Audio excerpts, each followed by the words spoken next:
Hello' everyone, আপোনালোক সকলোকে স্বাগতম জনাইছোঁ আছাম জিকে ইউটিউব চেনেলৰ আন এটা নতুন ভিডিঅ'লৈ। আজিৰ এই ভিডিঅ'টোত আমি আছাম DLED এন্ট্ৰেন্স এক্সামৰ বাবে প্ৰয়োজনীয় হোৱাকৈ এখন মডেল কুৱেশ্যন পেপাৰ লৈ আহিছোঁ।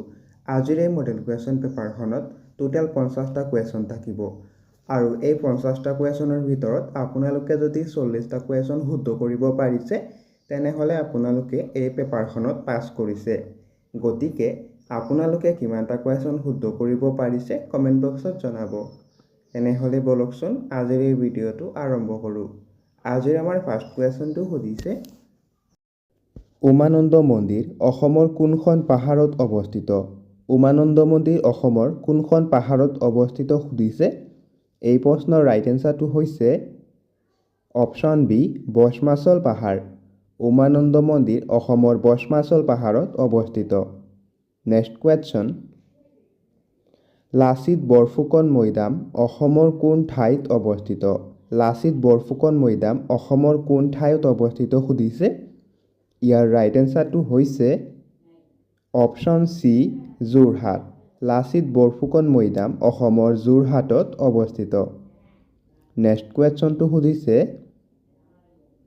শ্ৰীমন্ত শংকৰদেৱে প্ৰথমখন সত্ৰ ক'ত প্ৰতিষ্ঠা কৰিছিল? শ্ৰীমন্ত শংকৰদেৱে প্ৰথমখন সত্ৰ ক'ত প্ৰতিষ্ঠা কৰিছিল সুধিছে। ইয়াৰ ৰাইট এনচাৰটো হৈছে অপশ্যন চি, বৰদোৱা। শ্ৰীমন্ত শংকৰদেৱে প্ৰথমখন সত্ৰ বৰদোৱাত প্ৰতিষ্ঠা কৰিছিল। নেক্সট কুৱেশ্যন, মুগা শিল্পৰ বাবে অসমৰ কোনখন সত্ৰ বিখ্যাত? মুগা শিল্পৰ বাবে অসমৰ কোনখন সত্ৰ বিখ্যাত সুধিছে। এই প্ৰশ্নৰ ৰাইট এনচাৰটো হৈছে অপশ্যন এ, চামগুৰি সত্ৰ। মুগা শিল্পৰ বাবে চামগুৰি সত্ৰ বিখ্যাত। নেক্সট কুৱেশ্যন, বিশ্ব স্বাস্থ্য সংস্থাৰ মুখ্য কাৰ্যালয় ক'ত অৱস্থিত? বিশ্ব স্বাস্থ্য সংস্থাৰ মুখ্য কাৰ্যালয় ক'ত অৱস্থিত সুধিছে। ইয়াৰ ৰাইট এনচাৰটো হৈছে অপশ্যন ডি, জেনেভা। বিশ্ব স্বাস্থ্য সংস্থাৰ মুখ্য কাৰ্যালয় জেনেভাত অৱস্থিত। নেক্সট কুৱেশ্যন, অলিম্পিকৰ পতাকাখনত নিম্নলিখিত কোনটো বৰণ দেখা নাযায়? অলিম্পিকৰ পতাকাখনত নিম্নলিখিত কোনটো বৰণ দেখা নাযায় সুধিছে। ইয়াৰ ৰাইট এনচাৰটো হৈছে অপশ্যন চি, সুমতিৰা। অলিম্পিকৰ পতাকাখনত সুমতিৰা বৰণটো দেখা নাযায়। নেক্সট কুৱেশ্যন, ডক্টৰ বেজবৰুৱা চিনেমাখনৰ পৰিচালক কোন আছিল? ডক্টৰ বেজবৰুৱা চিনেমাখনৰ পৰিচালক কোন সুধিছে। এই প্ৰশ্নৰ ৰাইট এনচাৰটো হৈছে option B, Brajen Barua. Doctor Bezbaruah চিনেমাখনৰ পৰিচালক হৈছে ব্ৰজেন বৰুৱা। নেক্সট কুৱেশ্যন, প্ৰথম অসমীয়া আংশিক ৰঙীন ছবিখনৰ নাম কি? প্ৰথম অসমীয়া আংশিক ৰঙীন ছবিখনৰ নাম কি সুধিছে। এই প্ৰশ্নৰ ৰাইট এনচাৰটো হৈছে অপশ্যন এ, শকুন্তলা। প্ৰথম অসমীয়া আংশিক ৰঙীন ছবিখনৰ নাম হৈছে শকুন্তলা। নেক্সট কুৱেশ্যন, প্ৰথম অসমীয়া ছপা পুথিখনৰ নাম কি? প্ৰথম অসমীয়া ছপা পুথিখনৰ নাম কি সুধিছে। এই প্ৰশ্নৰ ৰাইট এনচাৰটো হৈছে অপশ্যন বি, ধৰ্মপুস্তক। প্ৰথম অসমীয়া ছপা পুথিখনৰ নাম হৈছে ধৰ্মপুস্তক। নেক্সট কুৱেশ্যন, অসমৰ খাজুৰাহো বুলি কোনখন ঠাইক কোৱা হয়? অসমৰ খাজুৰাহো বুলি কোনখন ঠাইক কোৱা হয় সুধিছে। ইয়াৰ ৰাইট এনচাৰটো হৈছে অপশ্যন চি, মদন কামদেৱ মন্দিৰ। অসমৰ খাজুৰাহো বুলি মদন কামদেৱ মন্দিৰক কোৱা হয়।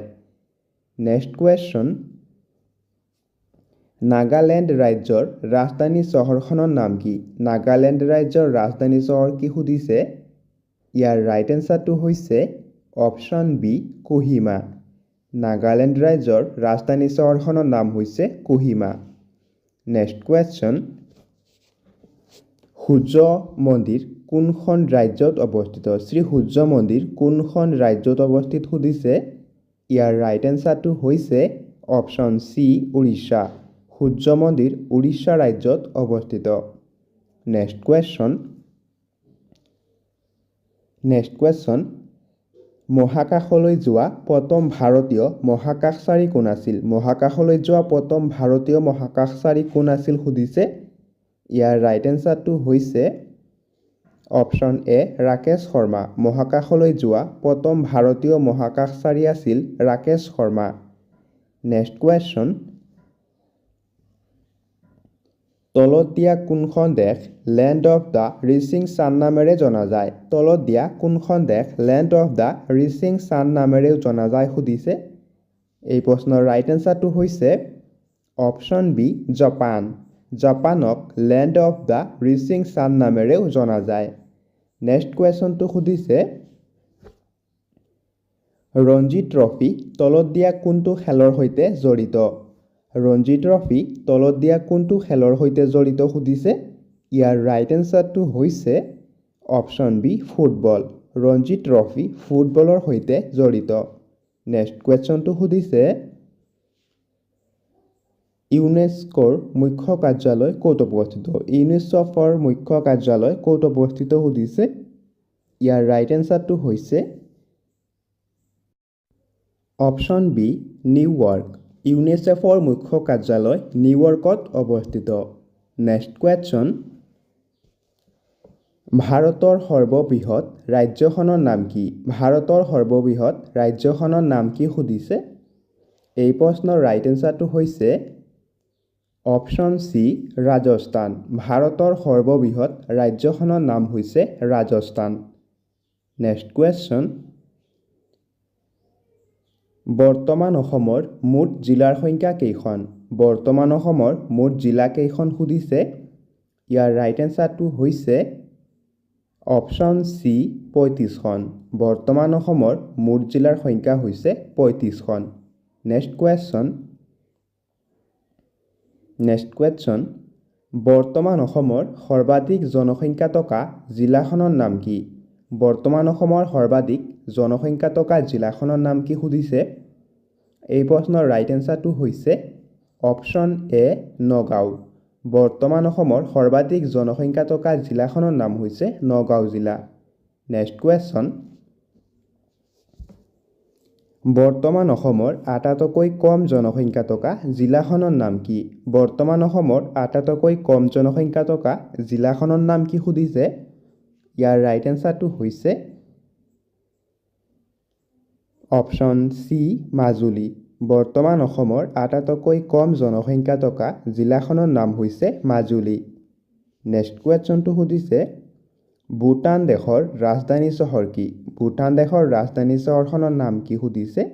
ইয়াৰ ৰাইট এনচাৰটো হৈছে অপশ্যন বি টিম্ফু। ভূটান দেশৰ ৰাজধানী চহৰ হৈছে টিম্ফু। নেক্সট কুৱেশ্যন, নেপাল দেশৰ ৰাজধানী চহৰ কি? নেপাল দেশৰ ৰাজধানী চহৰ কি সুধিছে। এই প্ৰশ্নৰ ৰাইট এনচাৰটো হৈছে অপশ্যন এ কাঠমাণ্ডু। নেপাল দেশৰ ৰাজধানী চহৰখনৰ নাম হৈছে কাঠমাণ্ডু। নেক্সট কুৱেশ্যন, নতুন দিল্লীৰ আগতে ভাৰতৰ ৰাজধানী ক'ত আছিল? নতুন দিল্লীৰ আগতে ভাৰতৰ ৰাজধানী ক'ত আছিল সুধিছে।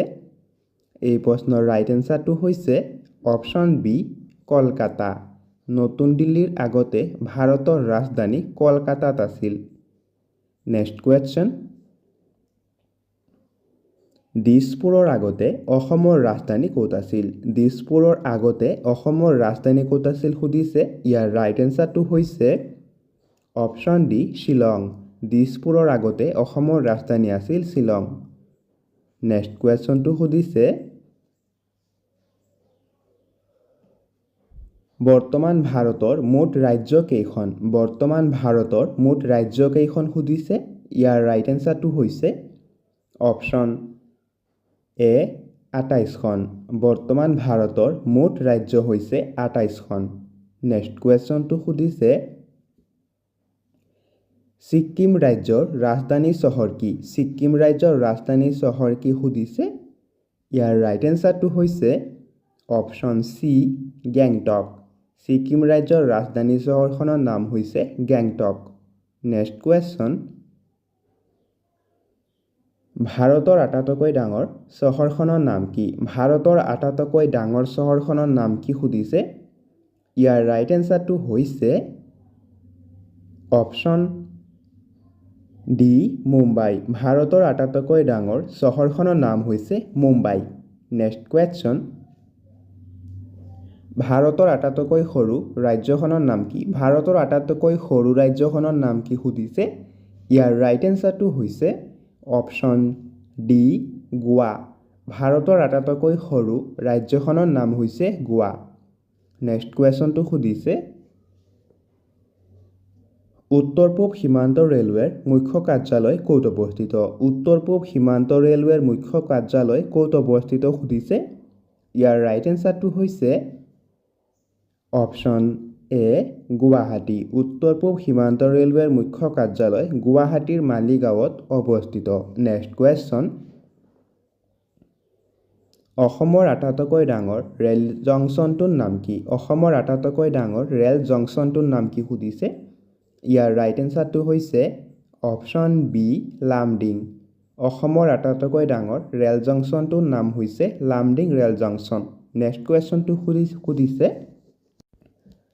সোণালী বান্দৰৰ বাবে বিখ্যাত অসমৰ অভয়াৰণ্যখনৰ নাম কি? সোণালী বান্দৰৰ বাবে বিখ্যাত অসমৰ অভয়াৰণ্যখনৰ নাম কি সুধিছে। ইয়াৰ ৰাইট এনচাৰটো হৈছে অপশ্যন চি চক্ৰশিলা অভয়াৰণ্য। সোণালী বান্দৰৰ বাবে বিখ্যাত অভয়াৰণ্যখনৰ নাম হৈছে চক্ৰশিলা অভয়াৰণ্য। Next question. গৰমপানী অভয়াৰণ্য অসমৰ কোনখন জিলাত অৱস্থিত? গৰমপানী অভয়াৰণ্য কোনখন জিলাত অৱস্থিত সুধিছে। ইয়াৰ ৰাইট এনচাৰটো হৈছে অপশ্যন এ কাৰ্বি আংলং। গৰমপানী অভয়াৰণ্য অসমৰ কাৰ্বি আংলং জিলাত অৱস্থিত। Next question. অসমৰ কোনখন ঠাইক সত্ৰ নগৰী হিচাপে জনা যায়? অসমৰ কোনখন ঠাইক সত্ৰ নগৰী হিচাপে জনা যায় সুধিছে। ইয়াৰ ৰাইট এনচাৰটো হৈছে অপশ্যন চি বৰপেটা। অসমৰ বৰপেটাক সত্ৰ নগৰী হিচাপে জনা যায়। Next question. অসম মহিলা বিশ্ববিদ্যালয় কোন ঠাইত অৱস্থিত? অসম মহিলা বিশ্ববিদ্যালয় কোন ঠাইত অৱস্থিত সুধিছে। ইয়াৰ ৰাইট এনচাৰটো হৈছে অপশ্যন বি যোৰহাট। অসম মহিলা বিশ্ববিদ্যালয় যোৰহাটত অৱস্থিত। Next question. নলিনীবালা দেৱীয়ে কোনখন গ্ৰন্থৰ বাবে সাহিত্য একাডেমী বঁটা লাভ কৰিছিল? নলিনীবালা দেৱীয়ে কোনখন গ্ৰন্থৰ বাবে সাহিত্য একাডেমী বঁটা লাভ কৰিছিল সুধিছে। ইয়াৰ ৰাইট এনচাৰটো হৈছে অপশ্যন এ অলকানন্দা। নলিনীবালা দেৱীয়ে অলকানন্দা গ্ৰন্থখনৰ বাবে সাহিত্য একাডেমী বঁটা লাভ কৰিছিল। Next question. অসমৰ সৰ্বাধিক জনসংখ্যা থকা জিলাখনৰ নাম কি? ইয়াৰ ৰাইট এনচাৰটো হৈছে অপশ্যন এ নগাঁও। অসমৰ সৰ্বাধিক জনসংখ্যা থকা জিলাখনৰ নাম হৈছে নগাঁও জিলা। Next question. ভাৰতৰ লোকনায়ক বুলি কাক আখ্যা দিয়া হয়? ভাৰতৰ লোকনায়ক বুলি কাক আখ্যা দিয়া হয় সুধিছে। ইয়াৰ ৰাইট এনচাৰটো হৈছে অপশ্যন এ জয়প্ৰকাশ নাৰায়ণ। জয়প্ৰকাশ নাৰায়ণক ভাৰতৰ লোকনায়ক বুলি আখ্যা দিয়া হয়। Next question. উৰিষ্যাৰ ৰাজধানী চহৰ কি? উৰিষ্যাৰ ৰাজধানী চহৰখনৰ নাম কি সুধিছে। ইয়াৰ ৰাইট এনচাৰটো হৈছে অপশ্যন চি ভুৱনেশ্বৰ। উৰিষ্যাৰ ৰাজধানী চহৰখনৰ নাম হৈছে ভুৱনেশ্বৰ। Next question. লাল বাহাদুৰ শাস্ত্ৰীৰ সমাধিস্থলক কি বুলি জনা যায়? লাল বাহাদুৰ শাস্ত্ৰীৰ সমাধিস্থলক কি বুলি জনা যায় সুধিছে। ইয়াৰ ৰাইট এনচাৰটো হৈছে অপশ্যন বি বিজয় ঘাট। লাল বাহাদুৰ শাস্ত্ৰীৰ সমাধিস্থলক বিজয় ঘাট বুলি জনা যায়। Next question. ভাৰতৰ ক'ত ৰাষ্ট্ৰীয় পুথিভঁৰালটো অৱস্থিত? ভাৰতৰ ক'ত ৰাষ্ট্ৰীয় পুথিভঁৰালটো অৱস্থিত সুধিছে। ইয়াৰ ৰাইট এনচাৰটো হৈছে অপশ্যন বি কলকাতা। ভাৰতৰ কলকাতাত ৰাষ্ট্ৰীয় পুথিভঁৰালটো অৱস্থিত। Next question. আগ্ৰা কোন নদীৰ পাৰত অৱস্থিত? আগ্ৰা চহৰখন কোনখন নদীৰ পাৰত অৱস্থিত সুধিছে। ইয়াৰ ৰাইট এনচাৰটো হৈছে অপশ্যন বি যমুনা নদী। আগ্ৰা চহৰ যমুনা নদীৰ পাৰত অৱস্থিত। Next question. অমৰনাথ মন্দিৰ কোনখন ৰাজ্যত অৱস্থিত? অমৰনাথ মন্দিৰ কোনখন ৰাজ্যত অৱস্থিত সুধিছে। ইয়াৰ ৰাইট এনচাৰটো হৈছে অপশ্যন চি জম্মু আৰু কাশ্মীৰ অমৰনাথ মন্দিৰ জম্মু আৰু কাশ্মীৰত অৱস্থিত নেক্সট কুৱেশ্যনটো সুধিছে নেক্সট কুৱেশ্যন তৰাইনৰ দ্বিতীয় যুদ্ধ কিমান চনত সংঘটিত হৈছিল তৰাইনৰ দ্বিতীয় যুদ্ধ কিমান চনত সংঘটিত হৈছিল সুধিছে ইয়াৰ ৰাইট এনচাৰটো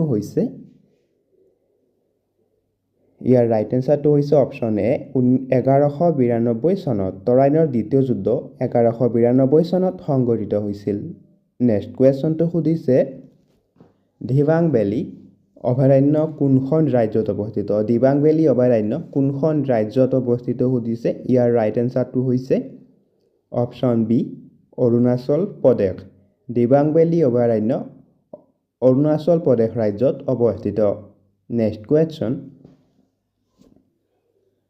অসমৰ ক'ত কেন্দ্ৰীয় মুগা এৰী গৱেষণা কেন্দ্ৰ আছে অসমৰ ক'ত কেন্দ্ৰীয় মুগা এৰী গৱেষণা কেন্দ্ৰ আছে সুধিছে ইয়াৰ ৰাইট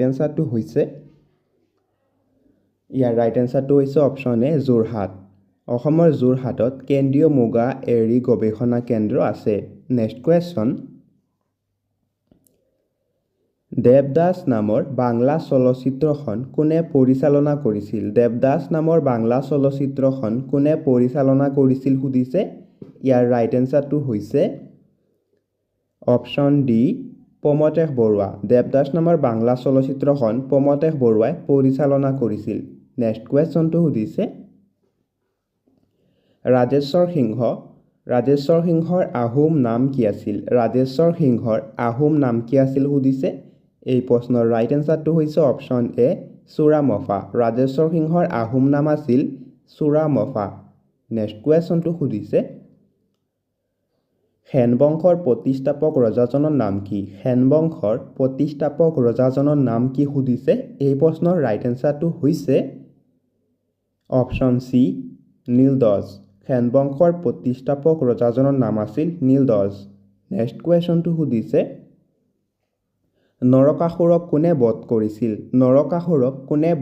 কৰিছিল সুধিছে এই প্ৰশ্নৰ ৰাইট এনচাৰটো হৈছে অপশ্যন চি শ্ৰীকৃষ্ণ নৰকাসুৰক শ্ৰীকৃষ্ণই বধ কৰিছিল নেক্সট কুৱেশ্যনটো সুধিছে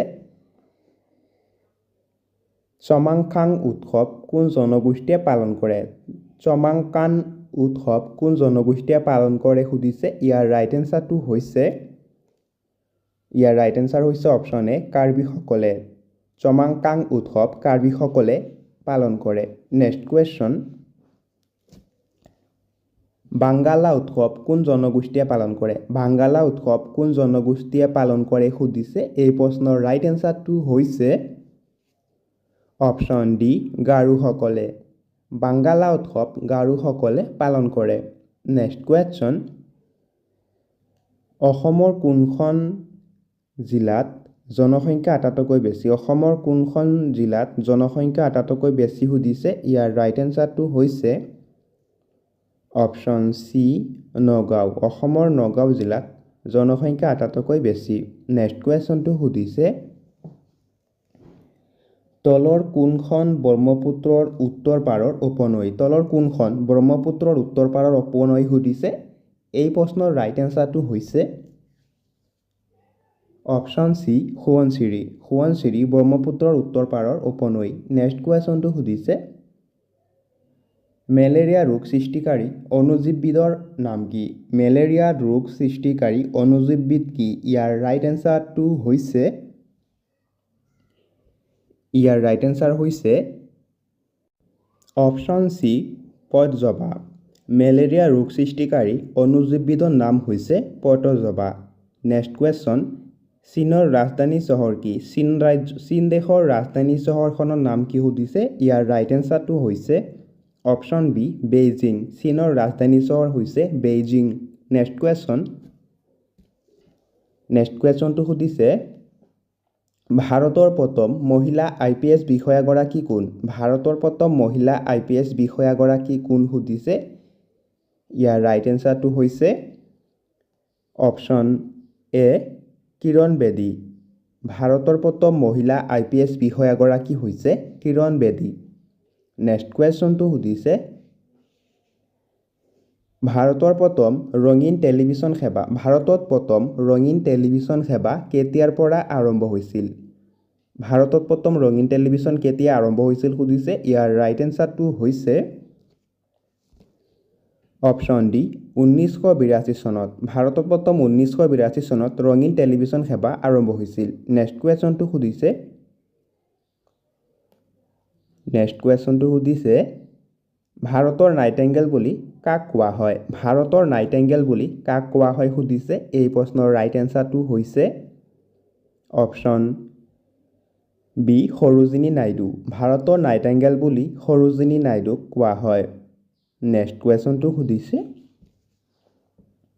উত্তৰ প্ৰদেশৰ ৰাজধানী চহৰ কি? উত্তৰ প্ৰদেশ ৰাজ্যৰ ৰাজধানী চহৰখনৰ নাম কি সুধিছে। ইয়াৰ ৰাইট এনচাৰটো হৈছে অপশ্যন চি লক্ষ্ণৌ। উত্তৰ প্ৰদেশ ৰাজ্যৰ ৰাজধানী চহৰখনৰ নাম হৈছে লক্ষ্ণৌ।